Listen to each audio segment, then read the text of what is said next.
Welcome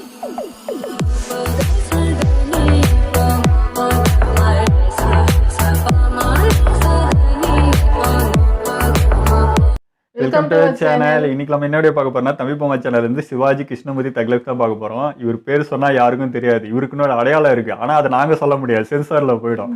அந்த மாதிரி ஒரு அடையாளத்தை கிரியேட் பண்ணி வச்சுட்டு இருக்காங்க. அவருடைய இதுதான் பார்க்க போறோம். வீடியோ பார்த்தா அது யாருன்னு தெரிஞ்சிடும். வாங்க பார்ப்போம். ஹலோ கைஸ், எல்லாரும் எப்படி இருக்கீங்க? இப்போ நம்ம பார்க்க போகிற தக்லீஃபை வச்சு நம்ம இந்த கட்சிக்கு எதிராக பேசுகிறோம், இல்லை அவங்களுக்கு எதிராக பேசுகிறோம்னு சொல்லி நினச்சிடாதீங்க. இந்த வீடியோ போட்டதுக்காக இவர் பேசுறதுலாம் கரெக்டாக இவருக்கு நம்ம சப்போர்ட் பண்ணுறோன்னு அர்த்தம் இல்லை. இது தக்லீஃபாக மட்டும் பாருங்கள். இது ஒரு ஃபன் வீடியோ, தக்லீஃபாக மட்டும் பாருங்கள். ஓகே, இப்போ நம்ம தக்லீஃப் பார்க்கலாமா? நான் உங்கள் ஜிடி, நீங்கள் பார்த்துட்டு இருக்கிறது ஆரம்பிக்கலாங்களா? தம்பி இருக்கியா? யாரி இவங்களை பற்றி போடுறப்பலாம் இந்த அரசியல் அந்த அரசியலும் பேச முடியாது. இந்த சிவாஜி கிருஷ்ணமூர்த்தி மனுஷன் எப்படி இன்னும் உள்ள போகாம இருக்காருன்னு தெரியல. டிஎம்கே ஆட்சியில் ஆசையா இருக்காரு நீங்க நினைச்சா, இந்த மனுஷன் இப்ப மட்டும் அப்படி பேசல. 2020 ஏடிஎம்கே ஆட்சியில் இருக்கும்போது இருந்து இப்படிதான் பேசிட்டு இருக்காரு. தலைமை ஏடிஎம்கே ஆட்சியிலேயே அப்படி பேசியிருக்காரு. செல்லூர் ராஜன் ஒருத்தன் அசல் 6 கோடு போட்டு வச்சிருப்பான். கிளிஜோசியக்காரனுக்கு பிறந்தவன் அவன் தான். அவனை சிங்கப்பூர்ல கேட்டாங்க போன வாரம். நான் போனான். உங்க ஊர்ல ஒரு விஞ்ஞானிக்கிறார் செல்லூர் ராஜா, பேரப்பேர் செல்லூர் ராஜ். அவனை ஜப்பான்ல கூப்பிடுறாங்க, சீனாவில் கூப்பிடுறாங்க, அமெரிக்கால கூப்பிடுறாங்க. அந்த மக்கள் என்ன பண்ண தெரியுமா உங்களுக்கு? இந்த தர்மபுரி வைகை அணையில ஆவி அவரை தண்ணிய மூடுறானா. இவன் மூடிட்டு இப்படி திரும்பினான். வைகை அணையில எப்படி காத்தடிக்கும்? இவன் திரும்பின உடனே அந்த தக்கெல்லாம் இவன் சூத்துல அடிக்கும்.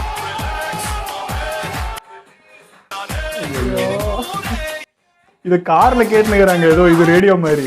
புறம் தொடப்போம் எல்லாம் ரெடி பண்ணி வச்சிருக்காங்க. இப்ப அடுத்த கட்டம் 2021 எங்க அண்ணன் ஜெயக்குமார் அழகா போவாரு. மத்த மண்டியில அடிச்சா கூட அங்கங்க குச்சி மாட்டிக்க, இயற்கை குச்சி. அந்த மண்டியில ஒரு குச்சி கூட மாட்டாது. ஐயோ, டார்க் அப்படி பண்றாரு.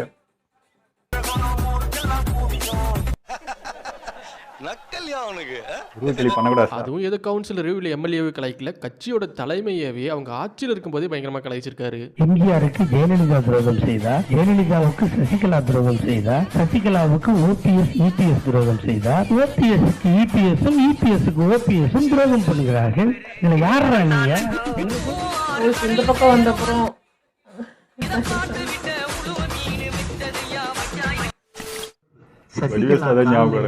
எப்படி பூந்து போனான் பாத்தீங்களா? இந்த மாதிரி ஒரு பெஞ்சு, இந்த மாதிரி பெஞ்சுமா, அந்த பெஞ்சு 2 காலுக்கு நடுவுல தலையை போறான். அந்த திண்டுக்கல் சீனிவாசன் ஒரு மந்திரி 2 காலையும் தூக்கிட்டான். நம்ம காலை கடிச்சிட போறான். பூந்து உள்ள போய் அந்த பொம்பளை காலை புடிச்சு, அது சட்டையை புடிச்சு தூக்கி படவா ஏந்து நில்றா, நீதான் முதல்ல. அப்படியே இருக்கீங்க நீங்க சொல்றீங்க. தலைமை இப்படி ஸ்டேட் பார்ட்டி மட்டும் கலாய்ச்சி வம்பளிக்கல, நேஷனல் பார்ட்டி பிஜேபியை பயங்கரமா கலாய்ச்சி வம்பளித்திருக்காரு. நாங்க செஞ்சு முடிச்ச ஆள். நாங்க இங்க வந்து பிஜேபி மலரும், தாமரை மலர்ந்த ஒரு அக்கா, இந்த ஒரு 3 அடி அக்கா, ஒண்ணு தமிழ் அக்கா, 3 தான் இருக்கும். இந்த மைக் முன்னாடி வந்து தாமரை அக்கா, நீ தூத்துக்குடியில நிக்கிறக்கா, அது கரிசல் பூமிக்கா, தாமரை மலராதுக்கா. நானு அது மறுபடியும் தாமரை மலர்ந்தே தீபம். அக்கா, நீ நிக்கிற தூத்துக்குடி கடலுக்கா, குட்டையில தான் மலருங்கா, குட்டையில தான் மலருங்கா, கடல்ல மலராதுக்கா.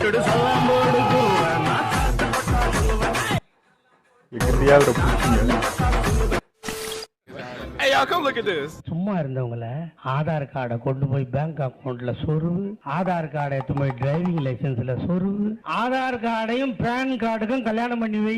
சரி, நீ சொல்ற எல்லாத்தையும் நான் சொருவுறேன், எனக்கு நீ என்ன சொருவுற? என்னாச்சு?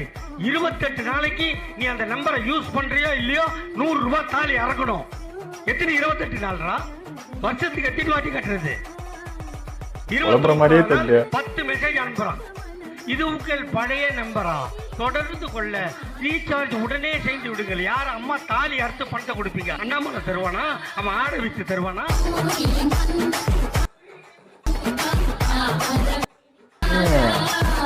சரி, நான் செவனே நானா போய்க்கிருந்தேன். எல்லாத்தையும் விட்டுட்டு ரெஸ்ட் எடுக்கலாம்னு சொல்லி அரசியல் எல்லாத்தையும் விட்டுட்டு போயிட்டாரு. அந்த மனுஷனையும் பிடிச்சி செஞ்சு வச்சிருக்காரு. ராஜான்னு ஒருத்தங்கிறான், பக்கத்துக்காரனுக்கு பிறந்தவன். சிலை, இந்த பெரியார் சிலை நீ இடிச்சுதான் பாரு. நசுக்கி சூப்பு வைக்கிறோமா இல்லையா பாரு. இதெல்லாம் எப்படி சார் ஸ்டேஜ்ல இவ்வளவு இதுவா பேசுறீங்க? இவரை வச்சு நாங்க என்ன பண்றது? உங்களோட மோசமாகறாங்க சார் இவரு. சரி, இப்படி ஸ்டேட்லேயும் நேஷனல் லெவலையும் இருக்க எதிர்க்கட்சியை கலாய்ச்சிருக்காருன்னு பார்த்தா தெரிஞ்சோ தெரியாமையோ அவருக்கு சொந்த டிஎம்கே கட்சியவே மனுஷன் கலாய்ச்சிருக்காரு. இதை தெரிஞ்சு பண்ணாரோ இல்லை தெரியாம பண்ணாரோ ஆனால் டிஎம்கேவை கலாய்ச்சிருக்காரு. இப்ப இங்கே அப்போலோ வாண்டியே ஸ்டாப்பிங் வருது. தானா திறக்கும், தானா முடிக்கும், உள்ள உட்காந்தா ஜில்லுன்னு இருக்கும். இத கொடுத்தது திமுக. ஒருத்தன் புரோட்டா வித்தவன், ஒருத்தன் டீ போட்டவன், வெள்ள வித்தவன் முதலமைச்சர். எல்லாருக்கும் நாங்க விட்டுட்டு 50 வருஷமா ஜனங்களை பக்குவப்படுத்தி நட்டு நிக்க வச்சு இவ்வளவும் பண்ணிட்டு நீ பிரதமர் நீ முதல்வர் சொல்லுவ, நாங்க ஐஸ் வாங்கி சாப்பிட்டு போயிடலாம். ஏன் சார் உண்மையில சொன்னா என்ன சொல்லிட்டு இருக்க? நீ ஒண்ணும் சொல்லணும் போ. திருமணம் முடிந்ததா? கல்யாண ஜோடிகள் சந்தோஷமாக இருக்க கஷ்டமாக இருக்கிறதா? கவலைப்படாதே தாத்தா, நான் இருக்கிறேன் வா. எதா இலவசமாய் வண்ண தொலைக்காட்சி பெட்டி தருகிறேன், சந்தோஷமாக வாழுங்கள். மணமகன் மணமகளை கர்ப்பமாக்கி விட்டானா? 7 மாதம் ஆகி போனதா? அவளுக்கு சத்தான உணவு கிடைக்கவில்லையா? கவலைப்படாதே தாத்தா, நான் இருக்கிறேன் வா. மாதம் 1000 3000 தருகிறேன், சத்தாக சாப்பிட்டு முத்தாக பெத்து போடு. பெத்து போட்ட பிள்ளைக்கு பால் சுரக்கவில்லையா? கவலைப்படாதே தாத்தா, நான் இருக்கிறேன் வா. என்னையா சொன்னுகிற? மீண்டும் 1000 3000 தருகிறேன், சத்தாக பால் கொடுத்து முத்தாக குழந்தையை காப்பாற்று. பிறந்த பிள்ளை சவலையாக இருக்கிறானா? சத்துணவு கிடைக்கவில்லையா? வாரம் 5 முட்டை தருகிறேன், அவன் முட்டை சாப்பிட மாட்டானா? அவனுக்கு வாழைப்பழம் தருகிறேன். வளர்ந்த பிள்ளை பள்ளிக்கு செல்ல வேண்டுமா? கவலைப்படாதே தாத்தா, நான் இருக்கிறேன் வா. School fees free, uniform free, புத்தகம் ஃப்ரீ, புத்தகம் போடுகின்ற பையும் ஃப்ரீ, அவன் பஸ்ஸில் செல்வதற்கு பஸ் பாஸும் ஃப்ரீ.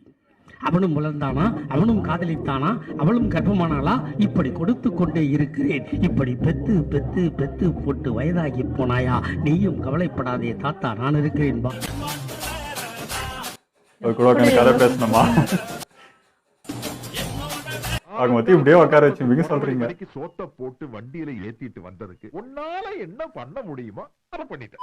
இப்பெல்லாம் பேசுறதுக்காக மனுஷன் ஒரு 8 மாசம் முன்னாடி கட்சி விட்டு தூக்கிட்டாங்க. 8 மாசம் கட்சியில இல்லாம இருந்தார் டிஎம்கேல. 8 மாசம் கழிச்சு திரும்ப டிஎம்கே தலைமை அவர் கட்சியில சேர்த்திட்டாங்க. சரி, 8 மாசம் கட்சியில் இல்லாதனால பேச்சு தைரியம் குறைஞ்சிருக்குன்னு பார்த்தா மனுஷன் நெக்களோட சேர்த்து டபுள் பூஸ்ட் ஆகி வந்திருக்காரு. எலெக்ஷன் வேற வரப்போகுது. மனுஷன் நீ புதுசா என்னெல்லாம் பேச போறாரோ. எல்லாரையும் வச்சு விமர்சிச்சிருக்கீங்க. ஏதாவது ஒரு மிரட்டல்கள் தொலைபேசி?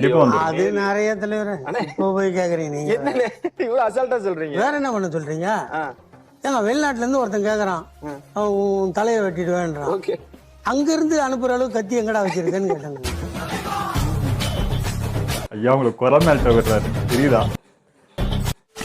கட்சியை உயிரை விட மேலா மதிக்கிறவன் நான்.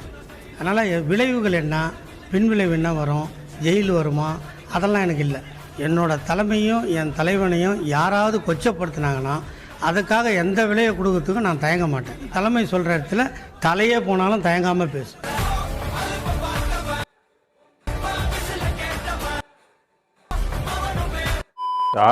கமெண்ட் செக்ஷன்ல இருக்க லிங்கை கிளிக் பண்ணி இன்ட்ரெஸ்ட் இருக்கவங்க டெமோன்ஸ்ட்ரேஷன் அட்டெண்ட் பண்ணுங்க. ஓகே மக்களே, வரட்டா.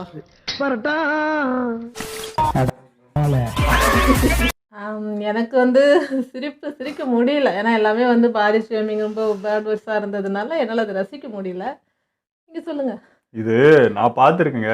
இந்த கார்லாம் ரேடியோவில் கேட்டுன்னு போகல, கதை கேட்டுன்னு போவாங்களா, அந்த மாதிரி இவருது கேட்டுன்னு போயின்னுக்கிறாங்க. என்ஜாய் பண்ணு, இந்த 4 பேர் இந்த பசங்களாம் இந்த போவாங்க இல்லையா கேங்கா, இந்த மாதிரி போட்டு என்ஜாய் பண்ண போயிடறாங்க. டே என்னடா அங்கே பேசிக்கிறாங்க, அது என்னடா என்ஜாய் பண்ணுகிறீங்கன்ட்டு. அப்புறம் இன்னொரு இடத்துல ஜிம்மில் அது என்னது டிவியில் போட்டு அதை கேட்டுக்கிறாங்க. எல்லாம் இன்ஸ்பயர் ஆகிறாங்க.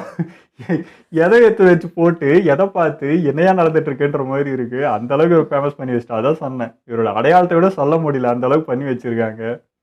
ஆனால் இவருக்கு சொல்ற மாதிரி மிரட்டல் எக்கச்சக்கமாக வந்திருக்கும். எப்படி சமாளிச்சு நிற்கிறேன். அப்பயும் ஒரு கொஞ்சம் கூட தளரலையே, அப்படியே தான் பேசுறாரு. இப்பயும் நான் கட்சிக்கு வந்தால் அப்படி தான் பேசுவேன், அப்படிதான் பண்ணுவேன், நான் அதுக்காக எந்த அளவுக்கும் போவேன்றாரு. பயங்கர ரிஸ்கில் தான் வாழ்றாரு. அப்புறம் வந்து அவ்வளோ மக்கள் இருக்கிற அந்த ஸ்டேஜில் அந்த பேட் வேர்ட்ஸ் பேசுறதும் எனக்கு சுத்தமாக பிடிக்கல. அது ஒரு சபநாகரிகம்னு ஒன்று இருக்குது. அந்த மாதிரி பேசியிருக்க கூடாது, பேசவும் கூடாது. இனிமேட்டுக்கு என்ன பண்ண போகிறோ தெரியல. அதில் தான் இப்போ ஃபேமஸே ஆனது. இந்த மாதிரி சபநாயகர்லாம் பேசுறதுல தான் ட்ரெண்டே ஆகிட்டாரு. இவர் என்னடா ஓப்பனாக பேசுகிறாங்க. என்னை பொறுத்த வரைக்கும் இந்த மாதிரி விஷயத்த தான் ட்ரெண்ட் பண்ணக்கூடாது, இதை தான் சப்போர்ட் பண்ணி இதை என்ஜாய் பண்ணக்கூடாது. அப்போ இது என்ஜாய் பண்ணுறாங்கன்ட்டு அவர் இன்னும் சந்தோஷமாக அதை பண்ணுறதுக்கு வாய்ப்பு இருக்குல்ல, அது பண்ணக்கூடாது. அந்த ஒத்த வார்த்தை அது எல்லா ரீல்ஸ்க்கும் போட ஆரம்பிச்சு அதுவே அவருக்கு ஒரு அடையாளமாகி அதுக்கப்புறம் அவர் என்னென்ன பேசிக்கிறாருன்னு எடுத்து போகிறப்போ அவர் ஃபுல்லாகவே தான் பேசிக்கிறாருன்னு சொல்லிட்டு அதுவே இப்போ ட்ரெண்ட் ஆயிடுச்சு. இப்போ அதனால தான் அவர் கட்சி விட்டே தூக்குனது. கடைசியில் அது மூலியமாவே இவருக்கு ஒரு பேர் கிடைச்சிச்சு. இப்போ இவர் ஃபேமஸாக இருக்காருன்னு இப்போ அது மூலியமாவே திரும்ப இவருக்கு ஒரு வாய்ப்பு கிடைக்குது. எப்படி சுற்றுது பாருங்க. என்னென்னமோ பண்ணி வச்சுன்னுக்குறோம். இதெல்லாம் காரணம் யாரு? நம்ம இதெல்லாம் என்ஜாய் பண்ணுறது தான். இதெல்லாம் தப்புன்னு சொல்லி பழக்கத்தை விட்டுட்டு அதை உட்காந்து என்ஜாய் பண்ண ஆரம்பிச்சிட்டோம். இதெல்லாம் பண்ணு காமெடின்னு ஆரம்பித்தா எப்படியோ போகுதுங்க. இதெல்லாம் தப்பாக தான் போகுது. என்ன சொல்கிறதுன்னு எனக்கு ஒன்றும் புரியல. ஓகே, எங்களோட வீடியோவில் பிடிச்சிருந்தா லைக் கமெண்ட் ஷேர் பண்ணிவிடுங்க. மறக்காம சப்ஸ்கிரைப் பண்ணுங்க.